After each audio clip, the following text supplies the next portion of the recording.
ఒకప్పుడు మోడీ మరియు ట్రంప్ చాలా ఫ్రెండ్లీగా ఉండేవారు. ఎంత ఫ్రెండ్లీగా అంటే 2020లో జరిగిన అమెరికన్ ఎలక్షన్స్ లో ట్రంప్ కోసం మోడీ ప్రచారం కూడా చేశారు. 2019లో హౌడీ మోడీ అనే పేరుతో అమెరికాలో ఒక పెద్ద మహాసభని ఏర్పాటు చేసి ట్రంప్ అండ్ మోడీ ఒకరినొకరు పూడుకుంటూ ప్రసంగాలు కూడా ఇచ్చుకున్నారు. మళ్ళీ 2020లో ట్రంప్ ని గుజరాత్ కి ఇన్వైట్ చేసి నమస్తే ట్రంప్ పేరుతో మళ్ళీ ఒక పెద్ద సభని ఏర్పాటు చేసి ఒకరినొకరు పూడుకుంటూ ప్రసంగాలు ఇచ్చుకున్నారు. ఆ ఈవెంట్స్ తో అమెరికా మరియు ఇండియా బాగా క్లోజ్ అయ్యాయని అందరూ భావించారు. కానీ ఇప్పుడు చూస్తే ఆగస్టు 7న ట్రంప్ ఇండియా మీద 25% టారిఫ్స్ ని విధించాడు. మళ్ళీ ఆగస్టు 27న ఇంకో 25% ఎక్స్ట్రా టారిఫ్స్ ని విధించాడు. ఇప్పుడు టోటల్ గా ఇండియన్ ప్రొడక్ట్స్ మీద USA 50% టారిఫ్స్ ని విధించింది. అసలు ట్రంప్ ఎందుకని ఇండియా మీద కక్షగట్టి టారిఫ్స్ విధిస్తున్నాడు? ఈ స్టోరీలో అసలు రష్యా అండ్ చైనా ఏ విధంగా ఇన్వాల్వ్ అయ్యాయి? ఇండియా ఎందుకని ట్రంప్ కి తల వంచడం లేదు? ఇండియా మీద టారిఫ్స్ ఎఫెక్ట్ ఏ విధంగా ఉంటుంది అనే దాని గురించి చెబుతాను. ఒకసారి ఈ చార్ట్ గమనించండి. ఇండియా అండ్ బ్రెజిల్ మీద మాత్రమే ట్రంప్ 50% టారిఫ్స్ విధించాడు. మిగతా కంట్రీస్ మీద దాదాపు 30% లోపే ఉన్నాయి. ఈవెన్ చైనా మీద కూడా 30% మాత్రమే ఉంది. ట్రంప్ ఇచ్చే స్పీచెస్ లో చాలా సార్లు చైనాని నిందించేవాడు. అమెరికన్ కంపెనీస్ నష్టపోవడానికి చైనానే కారణమని అనేవాడు. ఇప్పటికీ చైనాలో అమెరికన్ కంపెనీస్ అయిన గూగుల్, యూట్యూబ్, వాట్సాప్ లాంటి వాటిని రానివ్వకుండా చైనా రిస్ట్రిక్షన్స్ పెడుతుంది. అలాంటి చైనా మీద కూడా 30% టారిఫ్స్ మాత్రమే ఉన్నాయి. కానీ ఇండియా మీద మాత్రం 50% టారిఫ్స్ ఉన్నాయి. ట్రంప్ మొదటగా ఇండియా మీద ఆగస్టు 7న 25% టారిఫ్స్ వేశాడు. దానికి కారణం ఏమని చెప్పాడంటే అమెరికన్ ప్రొడక్ట్స్ మీద ఇండియాలో ట్యాక్సెస్ ఎక్కువగా ఉంటున్నాయని, దానివల్ల అమెరికన్ ప్రొడక్ట్స్ ప్రైసెస్ పెరిగిపోయి ఇండియన్స్ ఎవరు వాటిని కొనడం లేదని, అందుకని ఇండియన్ ప్రొడక్ట్స్ మీద మేము కూడా ట్యాక్సెస్ వేస్తున్నామని, అమెరికన్ ప్రొడక్ట్స్ మీద ట్యాక్సెస్ తగ్గిస్తే తప్ప ఇండియన్ ప్రొడక్ట్స్ మీద టారిఫ్స్ తగ్గించమని ట్రంప్ చెప్పాడు. ట్రంప్ చెప్పింది ఒక రకంగా నిజమే. ఆటోమొబైల్ సెక్టర్ ని గాని తీసుకుంటే ఫర్ ఎగ్జాంపుల్ USA లో టెస్లా కార్ ప్రైస్ 35 లక్షల రూపాయలు. అదే కార్ ని ఇంపోర్ట్ చేసుకుని ఇండియాలో కొనుక్కోవాలంటే 70 లక్షల రూపాయలు అవుతుంది. ఒకవేళ అదే టెస్లా కార్ ఇండియాలో మ్యానుఫ్యాక్చర్ అయి ఉంటే దాన్ని USA లో కొనుక్కోవాలంటే 40 లక్షలు మాత్రమే ఖర్చు అవుతుంది. అంటే అమెరికన్ ఆటోమొబైల్ ప్రొడక్ట్స్ మీద ఇండియాలో 100% ట్యాక్సెస్ ఉన్నాయి. ఇండియన్ ఆటోమొబైల్ ప్రొడక్ట్స్ మీద అమెరికాలో 25% ట్యాక్సెస్ మాత్రమే ఉన్నాయి. అంటే ఇండియాలో తయారైన ప్రొడక్ట్స్ ని తక్కువ ప్రైస్ కే అమెరికన్స్ కొనుక్కోవచ్చు. కానీ అమెరికాలో తయారైన ప్రొడక్ట్స్ ని ఇండియాలో ఎక్కువ ప్రైస్ కి కొనాలి. ఈ రూల్ వల్ల అమెరికాలో మ్యానుఫ్యాక్చరింగ్ చేసే కంపెనీస్ నష్టపోతున్నాయి. అంటే అమెరికన్ కంపెనీస్ ఇండియాలో ఎక్కువ సేల్స్ చేయలేకపోతున్నాయి. అందుకే ట్రంప్ కి కోపం వచ్చి ఆగస్టు 7న ఇండియన్ ప్రొడక్ట్స్ మీద ట్రంప్ ప్రెసిడెంట్ అవ్వక ముందు ఎంతైతే టారిఫ్స్ ఉన్నాయో అవి కాకుండా ఎక్స్ట్రాగా 25% టారిఫ్స్ విధించాడు. యాక్చువల్ గా తను ప్రెసిడెంట్ అవ్వగానే ఇండియాకి ఇన్ఫార్మ్ చేశాడు టాక్సెస్ తగ్గించుకోమని, లేకపోతే టారిఫ్స్ విధిస్తామని. కానీ ఇండియా ఏం తగ్గించలేదు. అందుకే ట్రంప్ చెప్పినట్టుగానే ఇండియా మీద టారిఫ్స్ విధించాడు. ఇదంతా ట్రంప్ వర్షన్. కానీ అసలు ఇండియా ఎందుకని అమెరికన్ ప్రొడక్ట్స్ మీద ట్యాక్సెస్ తగ్గించడం లేదో తెలుసా? ఎందుకో చెబుతాను. సేమ్ టెస్లా కార్ నే ఎగ్జాంపుల్ గా తీసుకుందాము. ఒకవేళ టెస్లా కార్ మీద ఇండియా గాని ట్యాక్సెస్ విధించకపోతే ఇండియాలో ఆల్రెడీ ఎలక్ట్రిక్ కార్స్ ని మ్యానుఫ్యాక్చర్ చేస్తున్న కంపెనీస్ నష్టపోతాయి. ప్రస్తుతం ఇండియాలో Tata, Mahindra, MG, Hyundai companies electric cars ని మ్యానుఫ్యాక్చర్ చేస్తున్నాయి. ఒకవేళ టెస్లా మీద ట్యాక్సెస్ తీసేస్తే అప్పుడు తక్కువ ప్రైస్ కే ఇండియాలో టెస్లా కార్స్ అవైలబుల్ గా ఉంటాయి. అప్పుడు జనాలు టెస్లా కార్స్ ని ఎక్కువగా కొంటారు, మిగతా కంపెనీల కార్స్ ని తక్కువగా కొంటారు. దానివల్ల ఇన్ని రోజులు కష్టపడి ఫ్యాక్టరీలను కట్టుకుని ఇండియన్స్ కి జాబ్స్ క్రియేట్ చేసిన టాటా, మహీంద్రా, MG, హ్యుండాయ్ కంపెనీలు నష్టపోతాయి. అందుకే ఇండియా సొంత దేశంలో మ్యానుఫ్యాక్చర్ చేసే కంపెనీలని కాపాడడం కోసం వేరే దేశాల నుంచి డైరెక్ట్ గా ఇంపోర్ట్ అయ్యే కార్స్ మీద ఎక్కువ ట్యాక్సెస్ పెట్టి రిస్ట్రిక్ట్ చేస్తుంది. అది కాకుండా టెస్లా కార్స్ ని డైరెక్ట్ గా ఇంపోర్ట్ చేసుకోవడం వల్ల ఇండియాలో జాబ్స్ కూడా ఏం క్రియేట్ అవ్వవు. అందుకే ఇండియా ట్యాక్స్ తగ్గించడం లేదు. అది కాకుండా ఇండియా ఒక డెవలపింగ్ కంట్రీ. ఇండియన్స్ అందరికీ జాబ్స్ క్రియేట్ అయ్యేలా గవర్నమెంట్ చూసుకోవాలి, పేదరికాన్ని తగ్గించాలి. అందువల్ల ఇండియా ట్యాక్సెస్ ని తగ్గించడం లేదు. కానీ అమెరికా ఏమో ఒక డెవలప్డ్ కంట్రీ, సంపన్న దేశం. తమ దేశపు కంపెనీల ప్రొడక్ట్స్ ని ఇండియన్స్ కొనకపోయినా కూడా అమెరికాకి వచ్చే నష్టం ఏం లేదు. కానీ అమెరికన్ ప్రొడక్ట్స్ మీద ఇండియా ట్యాక్సెస్ విధించకపోతే ఇండియాకి చాలా నష్టం ఉంటుంది. ఇండియా లాంటి డెవలపింగ్ కంట్రీస్ గురించి ట్రంప్ ఆలోచించాలి. కానీ ట్రంప్ అలా ఆలోచించడం లేదు. బ్లాక్ మెయిల్ చేసైనా పని అయ్యేలా చేయాలని ట్రై చేస్తున్నాడు. అమెరికాకున్న అడ్వాంటేజ్ ని అడ్డం పెట్టుకుని వివిధ దేశాలని తలవంచేలా ట్రంప్ చేస్తున్నాడు. ఆగస్టు 7న ట్రంప్ ఇంకొక విషయం కూడా చెప్పాడు. ఇండియా గాని రష్యన్ ఆయిల్ ని కొనడం కంటిన్యూ చేసిందంటే ఆగస్టు 27న ఎక్స్ట్రాగా ఇంకో 25% టారిఫ్స్ విధిస్తామని చెప్పాడు. ఈసారి కూడా ఇండియా ట్రంప్ మాట వినలేదు, రష్యన్ ఆయిల్ ని కొనడం ఆపలేదు. అందుకే ట్రంప్ చెప్పినట్టుగానే ఆగస్టు 27న మళ్ళీ 25% ఎక్స్ట్రా టారిఫ్స్ ని విధించాడు. ఇప్పుడు ఇండియా మీద టోటల్ గా 50% టారిఫ్స్ ఉన్నాయి. ట్రంప్ ఇలా చేయడానికి కారణం ఏంటో, తన వర్షన్ ఏంటో చెబుతాను. 2022లో యుక్రెయిన్ రష్యా మధ్య యుద్ధం స్టార్ట్ అయ్యింది. ఆ యుద్ధానికి ముందు ఇండియా తమ దేశానికి అవసరమైన ఆయిల్లో రష్యా నుంచి కేవలం 3% మాత్రమే ఇంపోర్ట్ చేసుకునేది. కానీ ప్రస్తుతం ఇండియా తమ దేశానికి కావలసిన ఆయిల్లో 40% వరకు రష్యా నుంచే ఇంపోర్ట్ చేసుకుంటుంది. రష్యా ఏమో ఇండియాకి ఆయిల్ అమ్మగా వచ్చిన డబ్బుల్ని యుక్రెయిన్ మీద యుద్ధం చేయడానికి ఉపయోగిస్తుంది. ఇండియా ఎప్పుడైతే రష్యా నుంచి ఆయిల్ కొనడం మానేస్తుందో అప్పుడు పుటిన్ కి డబ్బులు తగ్గుతాయని, అలాగాని జరిగితే పుటిన్ యుక్రెయిన్ తో యుద్ధం ఆపుతాడని ట్రంప్ తన వర్షన్ చెబుతున్నాడు. కానీ ఇండియా తన వర్షన్ ఏం చెబుతుందో తెలుసా?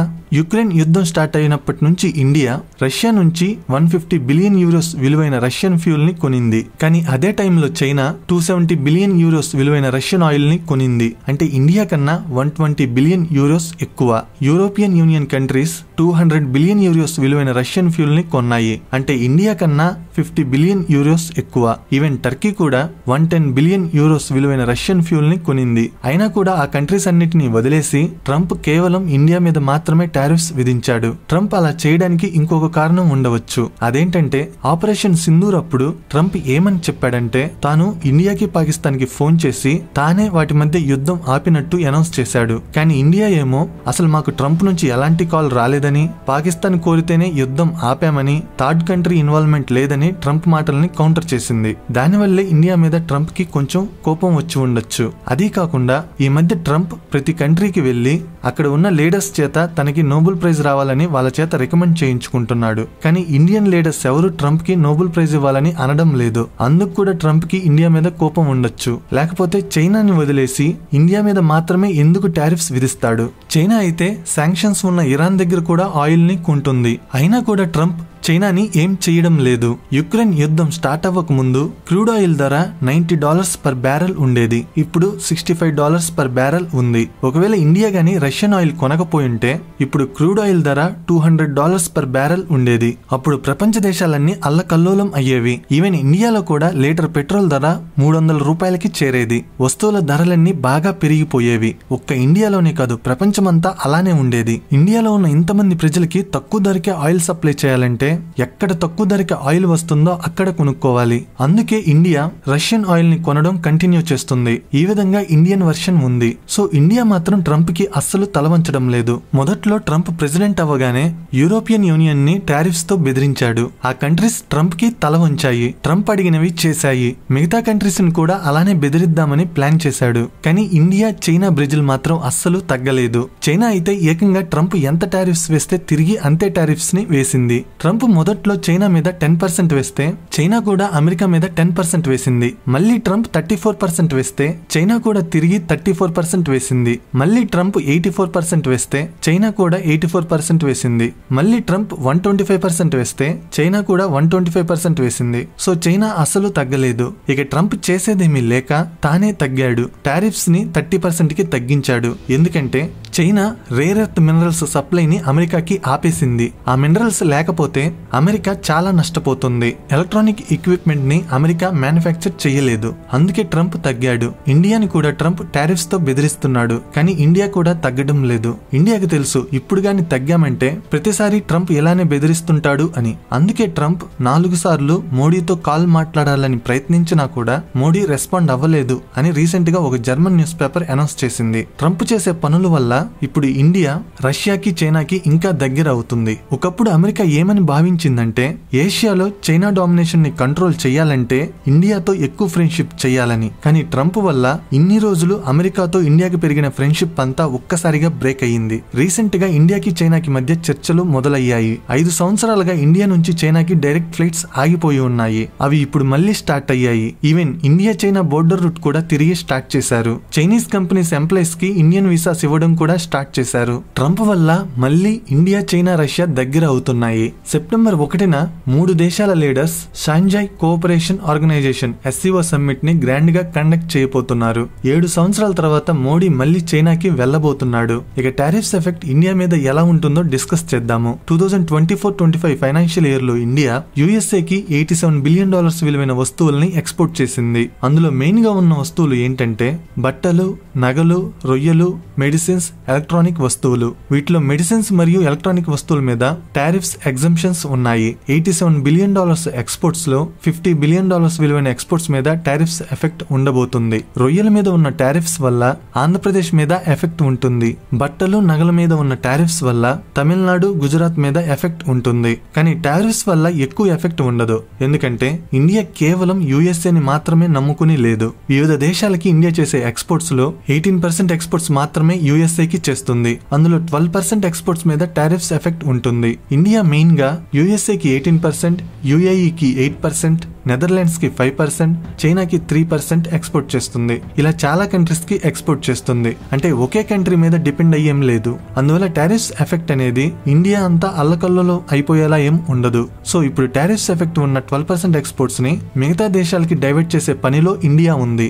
అంతేగాని ట్రంప్ బెదిరింపులకి ఇండియా తగ్గాలని అనుకోవడం లేదు. టారిఫ్స్ ఇంపాక్ట్ ని తగ్గించడానికి ఇండియా కొన్ని చర్యలు తీసుకుంటుంది. డొమెస్టిక్ కన్సంప్షన్ పెంచడం కోసం త్వరలో జీఎస్టీ రేట్స్ ని తగ్గించబోతున్నారు. ప్రస్తుతం 5%, 12%, 18%, 28% జీఎస్టీ స్లాబ్స్ ఉన్నాయి. వాటిలో 5% అండ్ 18% జీఎస్టీ స్లాబ్స్ ని ఉంచి మిగతా స్లాబ్స్ ని త్వరలో తీసేయబోతున్నారు. దానివల్ల ఇండియాలో వస్తువుల ప్రైసెస్ తగ్గబోతున్నాయి. ఫర్ ఎగ్జాంపుల్ 28% జీఎస్టీ ఉన్న ACs, TVs, washing machines, fridges 18% GST slab లోకి రాబోతున్నాయి. అంటే వాటి ప్రైసెస్ తగ్గబోతున్నాయి. టారిఫ్స్ ఇంపాక్ట్ తగ్గించడం కోసం ఇండియా ఇలాంటి చాలా రకాల చర్యలని తీసుకుంటుంది. కానీ ట్రంప్ చేసే బెదిరింపులకి ఇండియా అసలు తగ్గాలని అనుకోవడం లేదు. ఒకవేళ ట్రంప్ గాని ఐటీ ఎక్స్పోర్ట్స్ మీద, మెడిసిన్స్ మీద గాని టారిఫ్స్ విధిస్తే అప్పుడు ఇండియా మీద ఇంపాక్ట్ ఎక్కువగా ఉంటుంది. కానీ అలా చేస్తే అమెరికా మీద కూడా ఇంపాక్ట్ చాలా ఎక్కువగా ఉంటుంది. అమెరికాలో ఉండే పేషెంట్లకి అఫోర్డబుల్ మెడిసిన్స్ అనేవి అవైలబుల్ గా లేక చాలా ఇబ్బంది పడతారు. అమెరికాకి మెడిసిన్స్